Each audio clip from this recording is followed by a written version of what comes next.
갈라디아서 6장 11절에서 18절 다 같이 함께 읽겠습니다. 내 손으로 너희에게 이렇게 큰 글자로 쓴 것을 보라. 물은 육체의 모양을 내려 하는 자들이 억지로 너희에게 할례를 받게 함은 그들이 그리스도의 십자가로 말미암아 박해를 면하려 함뿐이라. 할례 받은 그들이라도 스스로 율법은 지키지 아니하고 너희에게 할례를 받게 하려 하는 것은 그들이 너희의 육체로 자랑하려 함이라. 그러나 내게는 우리 주 예수 그리스도의 십자가 외에 결코 자랑할 것이 없으니 그리스도로 말미암아 세상이 나를 대하여 십자가에 못 박히고 내가 또한 세상에 대하여 그러하니라. 할례나 무할례나 아무것도 아니로되 오직 새로 지으심을 받는 것만이 중요하니라.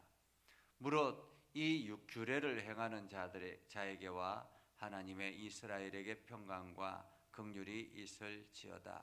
이후로는 누구든지 나를 괴롭게 하지 말라. 내가 내 몸에 예수의 흔적을 지니고 있노라. 형제들아, 우리 주 예수 그리스도의 은혜가 너희 심령에 있을지어다. 아멘. 오늘도 하나님의 은혜가 여러분의 삶에 가득하기를 바랍니다. 여러분을 통해서 하나님의 일하심이 세상 사람들에게 보여지는 귀한 삶을 살아갈 수 있기를 주님의 이름으로 축복합니다.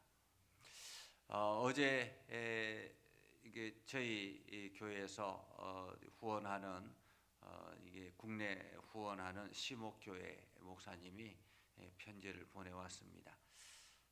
이제 1년이 다 되었기 때문에 교회 사역을 어떻게 했는지 그리고 교회 형편이 어떠한지 이러한 것들을 자세하게 써서 보내주셨습니다. 지난해에는 직접 이렇게 글로 쓰셨더니 올해는 컴퓨터로 이렇게 치셨더라고요. 컴퓨터로 치고 난 다음에 마지막에 도장을 이렇게 찍어서 보내주셨습니다. 이렇게 컴퓨터로 이렇게 써서 도장을 찍어서 보내주면서 이것은 내가 보낸 것입니다 라는 그런 의미겠죠. 이게 당신의 도장을 찍혔으니까. 그것처럼 과거에 우리들도 편지가 익숙했을 때, 지금은 이제 메일이나 문자나 카톡이나 이러한 것들이 익숙하지만은 과거에는 편지가 익숙했잖아요. 그래서 시골에 부모님들도 늘 보면 이제 밖에 외지에 나가 있는 자녀들에게 편지를 쓸 때 당신이 직접 편지를 쓰기가 쉽지 않으니까 이제 자녀들에게 함께 있는 자녀들에게 받아 적으라고 그러면서 하나하나 불렀던 그러한 기억이 있습니다. 저도 저희 어머님이 불러주시는 그 말 한마디 한마디를 이제 하나하나 글로 옮겨서 나중에는 그것을 다시 읽어드리고 그리고 편지를 붙여서 보냈던 그러한 기억들이 있습니다. 아마도 사도 바울도 그러했던 것 같습니다. 특별히 이제 사도 바울이 직접 편지를 쓸 수 있는 그러한 형편이 되지 않은 그러한 상황이었던 것 같습니다. 직접 편지를 쓸 수 있는 형편이 아니었고 그때 당시에도 대필자들이 굉장히 많았다라고 해요. 그래서 불러주면 그 내용을 하나하나 이렇게 글로 옮겨서는 그런 대필자들이 많았다라고 합니다. 그러니까 사도 바울도 이 갈라디아 교회에 편지를 쓰면서 대필자가 누구인지는 모르지만은 대필자가 그 말을 사도 바울이 전하는 그 말을 하나하나 옮겨 적었다라는 거죠. 그리고는 특별히 사도 바울이 당신이 강조하고 싶은 그 부분, 그리고 이 편지는 내가 보낸 것이다라는 것을 더욱더 분명하게 하기 위해서 조금 더 큰 글씨로 당신이 직접 글을 썼다라고 말합니다. 오늘 본문은 당신이 직접 글로 옮긴 내용입니다. 어쩌면 이 본문의 말씀은 갈라디아 전체를 가장 잘 표현하고 있는, 가장 중요하게 여기는 갈라디아 교회에 보내는 편지 중에 가장 핵심이다, 이렇게 말할 수가 있겠습니다. 그러면 우리는 그 글을 보면서 이렇게 발견할 수 있겠죠. 이 11절에 보면 이렇게 말합니다. 내 손으로 너희에게 이렇게 큰 글자로 쓴 것을 보라. 이것은 강조하기 위해서 썼다라는 말이죠. 내가 이렇게 큰 글자로 쓴 것을 보라. 그러면서 이렇게 말합니다. 무릇 육체의 모양을 내려 하는 자들. 육체의 모양을 내려 하는 자들은 어떤 사람들일까요? 육체의 모양을 내려 하는 자들. 이들은 유대주의자들을 말합니다. 그러니까 유대인으로서 기독교 예수 그리스도를 받아들이고 믿음으로 고백하는 그러한 사람들입니다. 그런데도 불구하고 여전히 그들은 과거의 율법에 얽매인 사람들입니다. 그들은 육체의 모양을 내는 자들. 다시 말하면 자기가 할례를 받았다라는 것을 아주 중요하게 생각하고 이 할례가 모든 것을 결정하는 결정권이 있다라고 생각하는 사람들입니다. 그러니까 할례의 그 율법의 핵심은 바로 할례라라는 거죠. 할례라. 그래서 자기가 이 할례 받은 것을 아주 중요하게 생각하고 이것이 모든 율법의 핵심이다라고 생각했기 때문에 그들은 너희에게 할례를 받게 강조했다라는 거죠. 이 갈라디아 교회에 와서 여러분들도 우리와 같이 할례를 받아야 됩니다. 그런데 그것은 이유가 있었다라는 것입니다. 뭐냐면 그들이 그리스도의 십자가로 말미암아 박해를 면하려 할 뿐이라라는 것입니다. 박해를 면하려 한 뿐이라. 이런 것입니다. 지금 이 유대주의자들, 할례를 강조하는 이 사람들이 지금 이 이방인들에게 할례를 행하라라고 그렇게 강조하는 이유는 다른 유대인들, 유대 사회 속에서 그 살아남게 하기 위해서 이 사람들도 보십시오. 할례를 받고 율법에 충실하려고 하는 사람들입니다 라고 그렇게 설명하기 위해서라는 것입니다. 설명하기 위해서.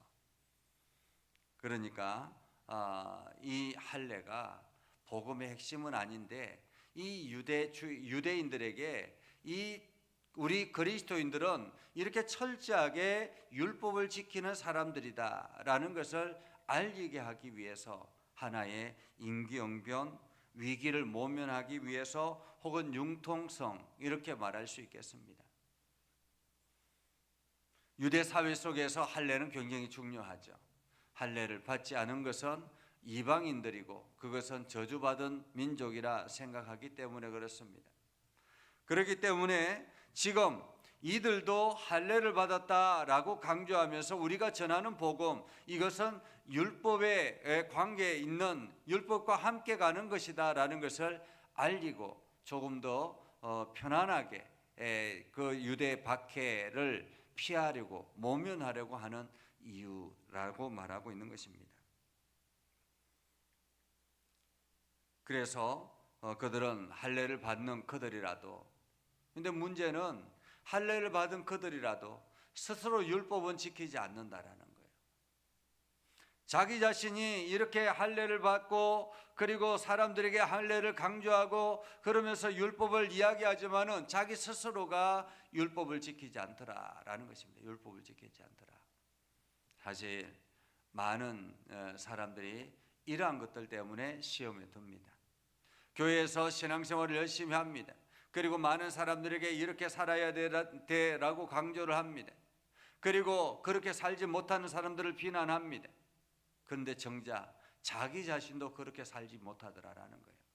자기도 하지 못하는 것을 남에게 그렇게 강조하고 그것을 안 하면 비난하고 비방하고 그러는 것들을 보면서 많은 사람들이 야, 예수쟁이 별거 아니야 라고 이야기하지 않겠습니까? 더더구나 때로는 며느리가, 때로는 시부모가 신앙생활 열심히 하는 것처럼 교회는 열심히 다니는데 가정에서는 그렇게 살지 않는 것을 보면서 상처 있고 예수를 떠나는 그러한 사람들이 많더라라는 것입니다. 오늘 우리는 그렇게 하지 말아야 되는 것입니다. 육체의 자랑거리가 되지 못한다는 거죠. 할례가 육체의 자랑거리가 되지 못한다. 그러면서 오늘 사도 바울은 이렇게 이야기합니다. 그러나 내게는 우리 주 예수 그리스도의 십자가 외에 결코 자랑할 것이 없으니. 사도 바울은 예수 그리스도의 십자가 외에는 자랑할 것이 없다라고 이야기합니다. 여러분 한번 생각해 보십시오. 사도 바울에게 자랑할 것이 얼마나 많습니까? 가장 최고의 학문을 했던 사람입니다. 율법주의자로서는 최고의 권위 있는 사람이었습니다. 총망받는 인물이었습니다. 로마인의 시민권을 가지고 있는 사람이었습니다. 세상적으로는 자랑할 것이 굉장히 많죠. 모든 사람들이 부러워할 만한 그러한 것들을 가지고 있는 사람이 사도 바울입니다. 그런데 사도 바울은 자기 자신이 자랑할 것은 예수 그리스도의 십자가라는 것이죠. 십자가. 세상이 나를 대하여 그리스도로 말미암아 세상이 나를 대하여 십자가에 못 박히고 내가 또한 세상에 대하여 그러하였다. 내 자신이 세상을 위해서 십자가에 못 박고 그리고 철저하게 예수의 삶을 살았다라는 거죠. 그래서 오늘 사람들에게 말합니다. 할래나 무할래나 아무것도 아니다. 할래나 무할래나. 이게 할례를 받는 거나 할례를 받지 않는 거나 아무것도 아니다. 더 중요한 것은 오직 새로 지으심을 받은 것만. 여기서 새로 지으심을 받은 것은 무엇을 말할까요? 거듭난 것 말입니다. 거듭난 것. 예수님께서 이야기하셨던 것처럼 거듭나지 아니하고는 예수 그리스도로 말미암아 거듭난 것. 자기 자신은 십자가 안에 죽고 그리고 예수 그리스도로 거듭난 것, 그것만이 중요하다라고 말하고 있습니다. 오늘 사도 바울은 이제 여러분들 더 이상 나를 괴롭게 하지 마십시오. 내 몸에 예수의 흔적을 지니고 있습니다 라고 말합니다. 여러분, 흔적은 어떤 것입니까? 흔적은 상처입니다. 흔적은 상처입니다. 채찍에 맞고 그 십자가 때문에 고난받고 예수 믿는 것 때문에 아픔을 겪고 그 모든 것을 견디고 남은 것이 흔적인 것입니다. 하나님이 행하시는 그 일들을 우리 속에서 남은 것들이 흔적인 것입니다. 예를 들면 여러분의 육체가 연약합니다. 그런데 그 하나님 앞에 간절하게 기도하고 예수님께서 그 속에서 치유하셨으면 그것은 예수의 흔적인 것입니다. 내가 치유함을 경험한가? 여러분들의 사업이 어려움을 당했습니다. 그런데 그 어려움 가운데서 하나님 앞에 간절하게 기도하고 하나님께서 길을 알게 해주셔서 그것을 다시 일어나게 했다. 새로운 것으로 일어나게 됐다. 그것은 예수의 흔적인 것입니다. 오늘 우리가 살아가는 모든 것들 속에 예수의 흔적이 굉장히 많다라는 거예요. 우리가 그것을 생각하지 않고 흘러 넘기기 때문에 그냥 일상의 삶처럼 보여지지만은 끊임없이 우리의 삶 가운데 예수의 흔적이 있는 것입니다. 예수의 흔적이 있기 때문에 우리는 감사하고 예수의 흔적이 있기 때문에 우리는 그리스도인으로 살아가는 것입니다. 오늘 사도 바울은 자기 몸에 예수의 흔적이 가득했다라고 말합니다. 가득했다. 그래서 여러분 모두 다 예수 그리스도의 은혜가 여러분의 심령 가운데 가득하기를 소망하는 마음으로 마무리를 하는 것을 우리는 봅니다. 오늘 우리도 예수의 흔적을 지니고 있는 사람들입니다. 여러분들이 예수의 흔적을 가지고서 그리스도인으로서 당당하게 부끄럽지 않게 온전하게 살아갈 수 있기를 주님의 이름으로 축복합니다. 기도하겠습니다. 거룩하신 아버지 하나님, 오늘도 우리 가운데 함께 하시고 하나님의 은혜를 더해 주셔서 우리가 믿음 안에 굳건하게 서게 하시고 하나님의 영광을 드높이게 해주심을 감사합니다. 아버지 하나님, 우리도 예수의 흔적이 우리 안에 가득함을 고백하며 오늘도 하나님이 행하시는 그 일들에 감사하며 오늘도 주님이 부르신 부름의 사명을 감당하기 위해서 열심히 달려가는 거룩한 백성 되게 하여 주옵소서. 오늘도 우리와 동행하여 주시고 평안케 하여 주시고 온 성도들의 삶에 예수의 흔적으로 가득하게 하셔서 하나님의 위대하심을 온 세상에 증거하는 거룩한 백성 되게 하여 주옵소서. 예수님의 이름으로 기도드리옵나이다. 아멘. 이제는 우리 구주 예수 그리스도의 은혜와 하나님 아버지 극진하신 사랑과 성령님의 감화 감동 역사 위로 교통하시며 은혜가 오늘도 주의 말씀 가운데 있는 믿음의 백성들 위해 하는 모든 일들 위해 영원토록 함께 하옵시기를 간절히 축원하옵나이다. 아멘.